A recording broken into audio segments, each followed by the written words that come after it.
Severe ആയിട്ടുള്ള തലവേദന വന്ന സമയത്ത് ഡോക്ടറെ കാണിക്കുമ്പോഴായിരിക്കും മൈഗ്രെയിൻ ആണെന്നുള്ള കാര്യം നിങ്ങളുടെ ഡോക്ടർ പറയുന്നത്. ചിലപ്പോൾ നിങ്ങൾ മൈഗ്രെയിൻ്റെ ടാബ്ലറ്റ്സും കഴിക്കുന്നുണ്ടാവും. പക്ഷേ മൈഗ്രെയിൻ കാരണമുള്ള തലവേദന അതിൻ്റെ ഫ്രീക്വൻസി കുറയ്ക്കാനും പെയിൻ കുറയ്ക്കാനും എന്തെങ്കിലും തരത്തിലുള്ള വൈറ്റമിൻസിനും സപ്ലിമെൻസിനും റോൾ ഉണ്ടോ ഇല്ലേ? ഹായ് ഫ്രണ്ട്സ്, ഞാൻ ഡോക്ടർ പ്രസൂൺ. ഇന്നത്തെ വീഡിയോയിൽ മൈഗ്രെയിൻ ഉള്ളവർക്ക് കഴിക്കാൻ പറ്റിയിട്ടുള്ള ഡയറ്ററി സപ്ലിമെൻസിനെ കുറിച്ചാണ്. 5 തരത്തിലുള്ള സപ്ലിമെൻസിനെ കുറിച്ച് ഞാൻ ഈ വീഡിയോയിൽ കവർ ചെയ്യുന്നുണ്ട്.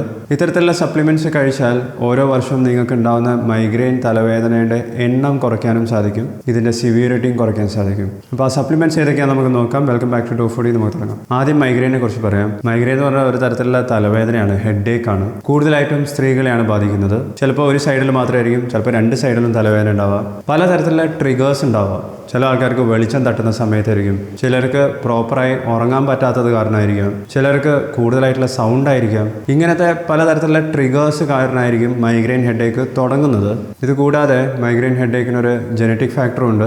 നിങ്ങളുടെ ഫാമിലിയിൽ ഏതെങ്കിലും ഒരാൾക്ക് മൈഗ്രെയിൻ ഹെഡേക്ക് ഉണ്ടെങ്കിൽ നിങ്ങൾക്കും മൈഗ്രെയിൻ ഉണ്ടാവാനുള്ള ചാൻസസ് കൂടുതലാണ്. മൈഗ്രെയിൻ എന്ന് പറയുന്നത് തലവേദനേൻ്റെ ഒരു തരം മാത്രമാണ്. മറ്റ് പലതരത്തിലുള്ള ഹെഡേക്സ് ഉണ്ട്. ടെൻഷൻ ഹെഡേക്ക് ഉണ്ട്, ക്ലസ്റ്റർ ഹെഡേക്ക് ഉണ്ട്. ഇതിൽ നിന്നൊക്കെ മൈഗ്രെയിനെ വ്യത്യസ്തമാക്കുന്നത് കുറച്ച് പെക്യുലർ ആയിട്ടുള്ള സൈൻസും സിംറ്റംസും ആണ്.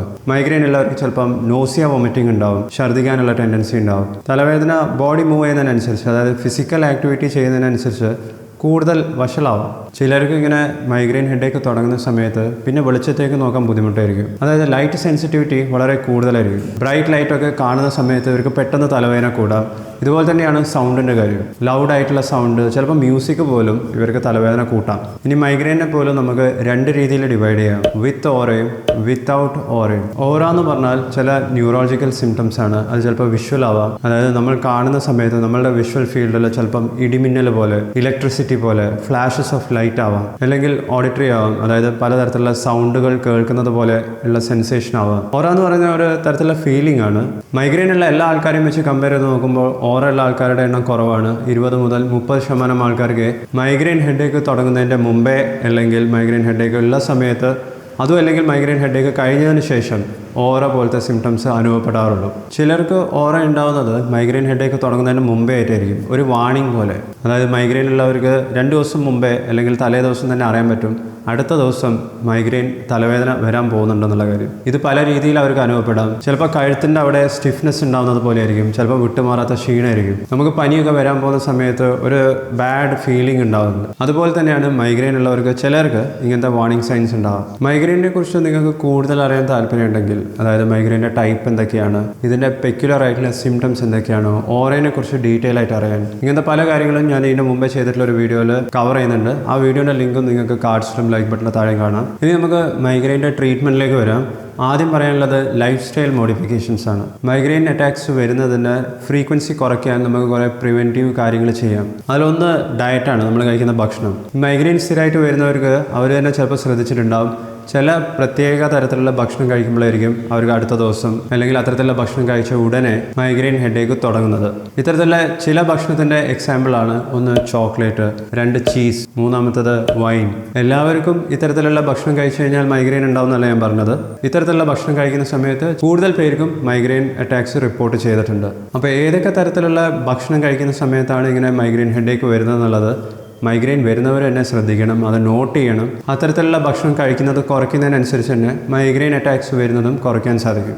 ഏതെങ്കിലും സ്പെസിഫിക് ഡയറ്റ് ഫോളോ ചെയ്ത് കഴിഞ്ഞാൽ മൈഗ്രെയിൻ വരുമോ ഇല്ലയെന്ന് കണ്ടുപിടിക്കാൻ വേണ്ടി പലതരത്തിലുള്ള സ്റ്റഡീസ് നടത്തിയിട്ടുണ്ട്. പക്ഷേ ഇതിനെല്ലാം മിക്സഡ് റിസൾട്ട്സ് ആയിരുന്നു. ഏറ്റവും കൂടുതലായിട്ട് നടത്തിയിട്ടുള്ള സ്റ്റഡി കീറ്റോജനിക് ഡയറ്റും മൈഗ്രെയിനും തമ്മിലുള്ള ബന്ധം നോക്കാൻ വേണ്ടിയിട്ടായിരുന്നു. കീറ്റോജനിക് ഡയറ്റിലെ കാർബോഹൈഡ്രേറ്റ്സിൻ്റെ അളവ് വളരെ കുറവാണ്, ഇതിന് പകരം ഫാറ്റിൻ്റെ അളവാണ് കൂട്ടുന്നത്. ഇവിടെ എനർജിക്ക് വേണ്ടി പ്രധാനമായിട്ട് ഉപയോഗിക്കുന്നത് കീറ്റോൺ ബോഡീസിനെയാണ്. മൈഗ്രെയിൻ എന്ന് പറയുന്നത് ബ്രെയിനിൽ നടക്കുന്ന ചില പ്രശ്നങ്ങൾ കാരണമായതുകൊണ്ട് തന്നെ കീറ്റോജനിക് ഡയറ്റിൽ കീറ്റോൺ ബോഡീസ് കൂടുതലായിട്ടും ബ്രെയിനിൽ ഉപയോഗിക്കാൻ പറ്റുന്നതുകൊണ്ടും കീറ്റോജനിക് ഡയറ്റ് സ്ഥിരമായിട്ട് ഫോളോ ചെയ്യുന്നവർക്ക് മൈഗ്രെയിൻ എപ്പിസോഡ്സ് കുറയുന്നതായിട്ട് കണ്ടിട്ടുണ്ട്. ഇത് കൂടാതെ ഡാഷ് ഡയറ്റ് ഉണ്ട്, അതായത് dietary approach to stop hypertension എന്നാണ് ഇതിൻ്റെ full form. High blood pressure അല്ലെങ്കിൽ ഹൈപ്പർ ടെൻഷൻ ഉള്ളവർക്ക് റെക്കമെൻഡ് ചെയ്യുന്ന ഡയറ്റാണ് ഡാഷ് ഡയറ്റ്. അതുപോലെ തന്നെ ലോ ഫാറ്റ് ഡയറ്റ് ഫോളോ ചെയ്യുന്നവർക്കും മൈഗ്രെയിൻ എപ്പിസോഡ്സിൻ്റെ ഫ്രീക്വൻസി കുറയ്ക്കാമെന്ന് ചില സ്റ്റഡീസിൽ പറയുന്നുണ്ട്. പക്ഷേ ഇതൊന്നും കൺക്ലൂസീവ് എവിഡൻസ് അല്ല. മറ്റൊരു സ്റ്റഡിയിൽ പറയുന്നത് സ്ഥിരമായി എക്സസൈസ് ചെയ്യുന്നവർക്ക്, പ്രത്യേകിച്ചും കാർഡിയോ എക്സസൈസ് ചെയ്യുന്നവർക്ക് മൈഗ്രെയിൻ അറ്റാക്സ് വരുന്നതിൻ്റെ ഫ്രീക്വൻസി കുറവാണെന്നാണ്. അപ്പോൾ നിങ്ങൾക്ക് മൈഗ്രെയിൻ കാരണം നിങ്ങളുടെ ഡെയിലി ലൈഫിൽ പ്രശ്നങ്ങൾ വരുന്നുണ്ട്, നിങ്ങൾക്ക് കൂടുതൽ ലീവ് എടുക്കേണ്ടി വരുന്നുണ്ട്. ഇങ്ങനത്തെ ഒരു സാഹചര്യത്തിൽ നിങ്ങൾ എക്സസൈസ് ചെയ്ത് തുടങ്ങിയിട്ടില്ലെങ്കിൽ എക്സസൈസ് സ്റ്റാർട്ട് ചെയ്യുന്നതും നിങ്ങളുടെ മൈഗ്രെയിൻ അറ്റാക്സ് കുറയ്ക്കാൻ നിങ്ങളെ ഹെൽപ്പ് ചെയ്യും. കുറേ പേർക്ക് മൈഗ്രെയിൻ 10-20 വർഷമായി ഉണ്ടാവും തുടങ്ങിയിട്ട്. അവർക്ക് അറിയാം എന്തൊക്കെയാണ് ഈ മൈഗ്രെയിൻ്റെ ട്രിഗേഴ്സ് എന്നുള്ളത്. ഇത്തരത്തിലുള്ളൊരു ട്രിഗർ അവരുടെ ലൈഫിൽ എപ്പോഴെങ്കിലും വന്നു കഴിഞ്ഞാൽ ഉടനെ മൈഗ്രെയിൻ അവർക്ക് പ്രതീക്ഷിക്കാം. അധികവും ഇങ്ങനത്തെ മൈഗ്രെയിൻ അറ്റാക്സ് ഉണ്ടാവാറുണ്ട്. അപ്പോൾ അത്തരത്തിലുള്ള ട്രിഗേഴ്സിൻ്റെ എണ്ണം കുറയ്ക്കുന്നത് നല്ലതാണ്. ചിലർക്ക് ഇങ്ങനത്തെ ട്രിഗേഴ്സ് എന്ന് പറയുന്നത് ഒരു സിനിമ തിയേറ്ററിൽ പോയി സിനിമ കാണുന്നതായിരിക്കാം. അതായത് ഡാർക്ക് എൻവയൺമെൻറ്റിൽ പെട്ടെന്ന് ലൈറ്റ് കണ്ണിൽ ഫ്ലാഷസ് പോലെ വരുന്നതായിരിക്കാം. മറ്റു ചിലർക്ക് ലൗഡ് സൗണ്ട്സ് ആയിരിക്കാം. മറ്റു ചിലർക്ക് ട്രാവൽ ആയിരിക്കാം. അപ്പോൾ ട്രിഗർ എന്താണെന്ന് നിങ്ങൾ കണ്ടുപിടിച്ചിട്ടുണ്ടെങ്കിൽ അത്തരത്തിലുള്ള ട്രിഗേഴ്സ് നിങ്ങളുടെ ലൈഫിൽ നിന്നും കുറയ്ക്കുന്നതും മൈഗ്രെയിൻ്റെ പ്രിവെൻറ്റീവ് സ്ട്രാറ്റജിയാണ്. ഇനി നമുക്ക് മെഡിക്കൽ ട്രീറ്റ്മെൻറ്റിലേക്ക് വരാം. മൈഗ്രെയിൻ്റെ ട്രീറ്റ്മെൻറ്റിൽ 2 ഗ്രൂപ്പിലുള്ള മെഡിസിൻസ് ആണ് ഉപയോഗിക്കുന്നത്. ഇതെല്ലാം പെട്ടെന്ന് വരുന്ന മൈഗ്രെയിൻ ഹെഡേക്കിൻ്റെ പെയിന് കുറയ്ക്കാൻ വേണ്ടിയിട്ടുള്ളതാണ്. ഇതിലൊന്നെന്ന് പറയുന്നത് NSAIDs ആണ്, അതായത് സാധാരണ പെയിൻ കില്ലേഴ്സ്.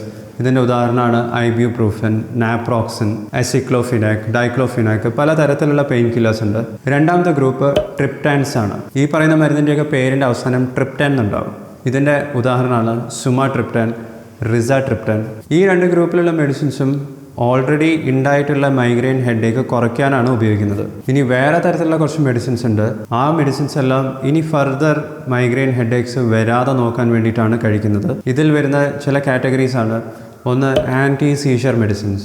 അപസ്മാരത്തിന് നമ്മൾ സാധാരണ കൊടുക്കുന്ന മെഡിസിൻസ് മൈഗ്രെയിൻ ഉള്ളവർക്കും കഴിക്കാം. അത്തരത്തിലുള്ള മെഡിസിൻസ് കഴിക്കുന്ന സമയത്ത് മൈഗ്രെയിൻ ഹെഡേക്കിൻ്റെ ഫ്രീക്വൻസി കുറയ്ക്കാൻ സാധിക്കും. ബ്ലഡ് പ്രഷർ കുറയ്ക്കാൻ വേണ്ടി കഴിക്കുന്ന മരുന്നുകളും മൈഗ്രെയിൻ ഹെഡേക്ക് പ്രിവെൻറ്റ് ചെയ്യാൻ അതിൻ്റെ ഫ്രീക്വൻസി കുറയ്ക്കാൻ കഴിക്കാവുന്നതാണ്. മൂന്നാമത്തെ ഒരു കാറ്റഗറി ആൻറ്റി ഡിപ്രസൻറ്റ് മെഡിസിൻസ് ആണ്. ആൻറ്റി ഡിപ്രസൻറ്റ് കാറ്റഗറിയിലുള്ള മെഡിസിൻസ് കഴിക്കുന്നതിനനുസരിച്ചിട്ടും മൈഗ്രെയിൻ ഹെഡേക്സ് കുറയ്ക്കാൻ സാധിക്കുന്നതാണ് പറയുന്നത്. പക്ഷേ ഈ 3 കാറ്റഗറിയിലുള്ള മെഡിസിൻസ് നിങ്ങൾ സ്റ്റാർട്ട് ചെയ്യുന്നതിന് മുമ്പേ ഡോക്ടേഴ്സുമായി തീർച്ചയായിട്ടും കൺസൾട്ടേഷൻ നടത്തുക. ഈ പറഞ്ഞ മെഡിസിൻസ് എല്ലാവർക്കും യൂസ്ഫുൾ ആയെന്ന് വരില്ല. പോരാത്തതിന് ഈ പറഞ്ഞ 3 കാറ്റഗറിയിലുള്ള മെഡിസിൻസിനാണ് കൂടുതൽ സൈഡ് എഫക്ട്സ് അനുഭവപ്പെടാൻ സാധ്യതയുള്ളത്. ഇനി നമുക്ക് മൈഗ്രെയിൻ ഉള്ള ആൾക്കാർക്ക് കഴിക്കാൻ പറ്റിയിട്ടുള്ള സപ്ലിമെൻറ്റ്സിനെ കുറിച്ച് പറയാം. ആദ്യം പറയാനുള്ളത് മെഗ്നീഷ്യത്തിനെ കുറിച്ചാണ്. മെഗ്നീഷ്യത്തിന് ബ്രെയിനിലും നമ്മുടെ നെർവസ് സിസ്റ്റത്തിലും വലിയൊരു റോൾ ഉണ്ടെന്നാണ് പറയുന്നത്. ഒരു ദിവസം 400 മുതൽ 600 മില്ലിഗ്രാം വരെ മെഗ്നീഷ്യം ഡെയിലി കഴിക്കാവുന്നതാണ്. മൈഗ്രെയിൻ ഹെഡേക്സിൻ്റെ ഫ്രീക്വൻസി കുറയ്ക്കാൻ മെഗ്നീഷ്യം സ്ഥിരമായി എടുക്കുന്നവർക്ക് ഹെൽപ്ഫുൾ ആണെന്നാണ് പറയുന്നത്. മറ്റൊരു സ്റ്റഡിയിൽ പറയുന്നത് ഓൾറെഡി മൈഗ്രെയിൻ ഉള്ളവർക്ക് മെഗ്നീഷ്യം ഡെഫിഷ്യൻസി ഉണ്ടാവുന്നതാണ്. അതായത് മെഗ്നീഷ്യത്തിൻ്റെ അളവ് കുറവായിരിക്കുന്നതാണ്. എല്ലാ ദിവസവും 300 ഗ്രാമിൻ്റെ അടുത്ത് ഫ്രൂട്ട്സും വെജിറ്റബിൾസും നിങ്ങൾ കഴിക്കുന്നുണ്ടെങ്കിൽ മെഗ്നീഷ്യം സപ്ലിമെൻറ്റ്സ് ഒന്നും കഴിക്കേണ്ട ആവശ്യം വരാറില്ല. പക്ഷെ അത്രയും ക്വാണ്ടിറ്റിയിലൊന്നും ആരും ഫ്രൂട്ട്സും വെജിറ്റബിൾസും ഇപ്പോഴത്തെ കാലത്ത് കഴിക്കാറില്ല. അതാണ് പ്രശ്നം. രണ്ടാമത്തത് റൈബോഫ്ലാവിൻ ആണ്. ഇതിൻ്റെ മറ്റൊരു പേര് വൈറ്റമിൻ B2 എന്നാണ്. ഒരു ദിവസം 400 മില്ലിഗ്രാം വരെ റൈബോഫ്ലാവിൻ കഴിക്കുകയാണെങ്കിൽ മൈഗ്രെയിൻ എപ്പിസോഡ്സിൻ്റെ ഫ്രീക്വൻസി കുറയ്ക്കാൻ പറ്റുന്ന ചില സ്റ്റഡീസിൽ പറയുന്നുണ്ട്. ന്യൂറോബയോൺ പോലത്തെ ചില പോപ്പുലർ മൾട്ടി വൈറ്റമിൻസിലും റൈബോഫ്ലാവിൻ അടങ്ങിയിട്ടുണ്ട്. പക്ഷേ 400 മില്ലിഗ്രാമിൻ്റെ അടുത്ത് ഉണ്ടാവില്ല. മൂന്നാമത്തെ സപ്ലിമെൻറ്റ് കോ എൻസൈം Q10 ആണ്. CoQ10 എന്നും പറയും. ഇത് അത്യാവശ്യം സേഫായിട്ട് കഴിക്കാൻ പറ്റുന്ന ഒരു സപ്ലിമെൻ്റ് ആണ്. സൈഡ് എഫക്ട്സ് സാധാരണ രീതിയിൽ വളരെ കുറവാണ്. ഡെയിലി റെക്കമെൻഡ് ഡോസ് 100 മുതൽ 300 മില്ലിഗ്രാം വരെയാണ്. നാലാമത്തത് ബട്ടർ ബർ ആണ്. ഇതൊരു ചെടിയുടെ എക്സ്ട്രാക്റ്റ് ആണ്. ഒരു ദിവസം 75 മില്ലിഗ്രാം വരെ ബട്ടർ ബർ എക്സ്ട്രാക്ട്സ് കഴിക്കുന്നത് മൈഗ്രെയിൻ എപ്പിസോഡ്സിൻ്റെ ഫ്രീക്വൻസി കുറയ്ക്കുന്നു എന്നുള്ളത് തെളിയിച്ചിട്ടുള്ളതാണ്. പക്ഷേ 75ൻ്റെ താഴേക്ക് ഡോസ് 50 ആണെങ്കിലും 25 ആണെങ്കിലും അത് സഫീഷ്യൻ്റ് ആവില്ല ഹെഡേക്സ് കുറയ്ക്കാൻ. ബട്ടർ ബർ എക്സ്ട്രാക്ട്സ് തിരഞ്ഞെടുക്കുന്ന സമയത്ത് അതിൻ്റെ പ്യൂരിറ്റി പ്രത്യേകിച്ചും ശ്രദ്ധിക്കണം. ചില തരത്തിലുള്ള ബട്ടർ ബർ എക്സ്ട്രാക്ട്സിൻ്റെ പ്രിപ്പറേഷൻസിൽ ചില ആൽക്കലോയിഡ്സ് കാണാറുണ്ട്. ഇതിലെടുത്ത് പറയേണ്ടത് പൈറോലിസിഡിൻ ആൽക്കലോയിഡ്സ് ആണ്. ഇത് കുറച്ച് ടോക്സിക് ആയിട്ടുള്ള കെമിക്കലാണ്. നമ്മുടെ ബോഡിയിൽ എത്തിക്കഴിഞ്ഞാൽ പലതരത്തിലുള്ള പ്രശ്നങ്ങൾ ഉണ്ടാക്കാം. അഞ്ചാമത്തെ സപ്ലിമെൻറ്റ് മെലറ്റോണിൻ ആണ്. മെലറ്റോണിൻ നമ്മുടെ ബോഡിയിൽ തന്നെ ഉണ്ടാക്കുന്ന ഒരു തരത്തിലുള്ള ഹോർമോണാണ്. സ്ലീപ്പ് ഇൻഡ്യൂസിങ് ഹോർമോണാണ് മെലറ്റോണിൻ എന്ന് പറയുന്നത്. മെലറ്റോണിനും മൈഗ്രെയിൻ കുറയ്ക്കാനുള്ള കഴിവുണ്ടെന്ന് പറയുന്നുണ്ട്. മെലറ്റോണിനെ കുറിച്ചും മെഗ്നീഷ്യത്തിനെ കുറിച്ചും കോഎൻസൈം Q10 ഇതിനൊക്കെ കുറിച്ച് ഞാൻ മുമ്പേ വീഡിയോസ് ചെയ്തിട്ടുണ്ട്. ആ വീഡിയോസിനൊക്കെ ലിങ്ക് നിങ്ങൾക്ക് കാർഡ്സിലും ലൈക്ക് ബട്ടൻ്റെ താഴെയും കാണാവുന്നതാണ്. ഇപ്പം ഞാൻ പറഞ്ഞ 5 സപ്ലിമെൻറ്റ്സ് കൂടാതെ 2 ബോണസ് സപ്ലിമെൻറ്റ്സും കൂടി പറയാം. അതിലൊന്ന് വൈറ്റമിൻ D ആണ്. വൈറ്റമിൻ D ഒരു ദിവസം 1000 മുതൽ 4000 ഇൻ്റർനാഷണൽ യൂണിറ്റ്സ് വരെയും. omega-3 ഫാറ്റി ആസിഡ്സ് ആണ് അടുത്ത ബോണസ് സപ്ലിമെൻ്റ് എന്ന് പറയുന്നത്. ഇത് ഒരു ദിവസം 1 ഗ്രാം മുതൽ 2 ഗ്രാം വരെ വേണമെങ്കിൽ കഴിക്കാം. വൈറ്റമിൻ ഡിയും omega-3 ആൻറ്റി ഇൻഫ്ലമേറ്ററി പ്രോപ്പർട്ടി ഉണ്ട്. അതുകൊണ്ട് തന്നെ മൈഗ്രെയിൻ്റെ സിവിയറിറ്റി കുറയ്ക്കാൻ പറ്റുന്ന പല സ്റ്റഡീസിൽ കണ്ടെത്തിയിട്ടുണ്ട്. നിങ്ങൾക്കും മൈഗ്രെയിൻ ഉണ്ടെങ്കിൽ ഈ പറഞ്ഞ സപ്ലിമെൻറ്റ്സ് ഒക്കെ ട്രൈ ചെയ്യാം. നിങ്ങൾക്ക് പേഴ്സണലൈസ്ഡ് ആയിട്ട് ഏത് തരത്തിലുള്ള സപ്ലിമെൻറ്റ്സ് ആണ് വേണ്ടത്, ഏത് തരത്തിലുള്ള ട്രീറ്റ്മെൻറ്റ് ഓപ്ഷനിലേക്കാണ് പോകേണ്ടത്, ഇതിനൊക്കെ കുറിച്ച് കൂടുതൽ അറിയണമെങ്കിൽ ഡോക്ടേഴ്സിൻ്റെ കൺസൾട്ടേഷൻ ഓൺലൈനായിട്ടും ബുക്ക് ചെയ്യാം. അതിന് നിങ്ങൾക്ക് ഡോഫുഡി വെബ്സൈറ്റ് ഉപയോഗിക്കാവുന്നതാണ്. ഡോഫുഡി വെബ്സൈറ്റിൻ്റെ ലിങ്ക് നിങ്ങൾക്ക് ലൈക്ക് ബട്ടൻ്റെ താഴെ കാണാം. മൈഗ്രെയിനെ കുറിച്ച് നിങ്ങൾക്ക് ഇനി കൂടുതൽ എന്തെങ്കിലും അറിയാൻ താല്പര്യമുണ്ടെങ്കിൽ വീഡിയോയുടെ താഴെ കമൻറ്റ് ചെയ്യുക. ഞാൻ ആ വിഷയത്തിനെ കുറിച്ചും വീഡിയോ ചെയ്യാൻ ശ്രമിക്കുന്നതായിരിക്കും. ടെൻഷനും ആങ്സൈറ്റിയും കുറയ്ക്കുന്ന സപ്ലിമെൻറ്റ്സിനെ കുറിച്ച് നിങ്ങൾക്ക് അറിയാൻ താല്പര്യമുണ്ടെങ്കിൽ ഈ വീഡിയോ കാണുക. അശ്വഗന്ധയെ കുറിച്ച് നിങ്ങൾ കേട്ടിട്ടുണ്ടെങ്കിൽ ഈ വീഡിയോയിൽ ഞാനത് കംപ്ലീറ്റ്ലി കവർ ചെയ്യുന്നുണ്ട്. നിങ്ങൾ ഇനിയും ചാനൽ സബ്സ്ക്രൈബ് ചെയ്തിട്ടില്ലെങ്കിൽ ഇപ്പോൾ സബ്സ്ക്രൈബ് ചെയ്യുക. ഈ വീഡിയോ ഇഷ്ടപ്പെട്ടാൽ ലൈക്ക് ചെയ്യുക. നിങ്ങളുടെ ഫ്രണ്ട്സിനും ഫാമിലി മെമ്പേഴ്സിനും ഈ വീഡിയോ ഷെയർ ചെയ്യുക. ഞാൻ നിങ്ങളെ അടുത്ത വീഡിയോയിൽ കാണാം. Thank you so much for watching. By.